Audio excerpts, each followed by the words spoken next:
नसूह एक ऐसा मर्द था जो औरतों जैसी शक्ल व सूरत रखता था, नर्म आवाज, नाजुक जिस्म और दाढ़ी के बगैर। वो इसी जाहिरी भेस का फायदा उठाकर जनाना हमाम में औरतों का मसाज करता था। ये उसके लिए जरिया माश भी था और उसके दिल में छुपी ख्वाहिश की तकमील भी। कई बार जमीर ने उसे मलामत की, मगर हर बार वो अपनी तौबा तोड़ देता था। एक दिन बादशाह की बेटी हमाम में आई और मसाज के बाद उसका कीमती हीरा कहीं खो गया। शहजादी के हुक्म पर सबकी तलाशी ली जाने लगी। नसूह बदनामी और शर्मिंदगी के डर से एक कोने में छुप गया। जब उसने देखा कि कनीजें उसे ढूंढ रही हैं, तो उसने रोते हुए सच्चे दिल से खुदा से तौबा की और दुआ मांगी, ऐ अल्लाह, मैं वादा करता हूँ कि आज के बाद कभी ये गुनाह नहीं करूंगा, मेरी लाज रख ले। उसकी दुआ अभी खत्म भी नहीं हुई थी कि बाहर से आवाज आई, नसूह को छोड़ दो, हीरा मिल गया है। नसूह की आंखों में आंसू थे और दिल में इत्मीनान। उसने शहजादी से रुखसत ली और घर आ गया। नसूह जान गया था कि अब इस शहर में रहना मुमकिन नहीं, जहाँ की औरतें अब भी उसे चाहती थीं। उसने अपनी तमाम नाजायज कमाई गरीबों में बांट दी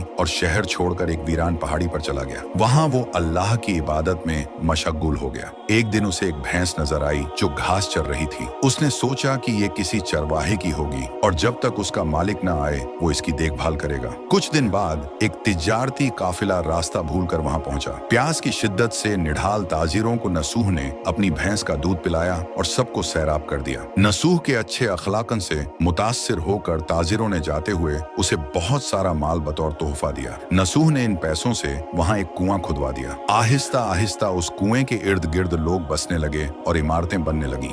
नसूह की नेकियों की वजह से सब उसकी इज्जत करते थे। नसूह की नेकी और शोहरत के चर्चे बादशाह तक जा पहुंचे। बादशाह उससे मिलने का बेहद मुश्ताक था, लेकिन नसूह ने बादशाह के पास आने से इनकार कर दिया। इस बेनियाजी ने बादशाह की मिलने की तलब और बढ़ा दी और उसने खुद नसूह से मिलने का फैसला किया। जब बादशाह नसूह की बस्ती में दाखिल हुआ, वहीं उसकी रूह कब्ज हो गई। चूंकि बादशाह बतौर अकीदतमंद नसूह के पास आ रहा था और रियाया भी नसूह की खूबियों की कायल हो चुकी थी, सब ने नसूह को बादशाह के तख्त पर बिठा दिया। नसूह ने इंसाफ का निजाम कायम किया और उसी शहजादी से शादी कर ली जिसके गोहर की वजह से उसे हिदायत मिली थी। एक दिन एक शख्स दरबार में आया और अपनी गुमशुदा भैंस का जिक्र किया। नसूह ने मुस्कुराते हुए कहा, तुम्हारी भैंस मेरे पास है और आज जो कुछ मेरे पास है वो सब उसी की वजह से है। इस पर वो शख्स कहने लगा, ऐ नसूह, जान लो, न मैं इंसान हूँ और न ही वो जानवर भैंस है। हम दो फरिश्ते थे जो तुम्हारा इम्तिहान लेने आए थे। ये सब कुछ तुम्हारी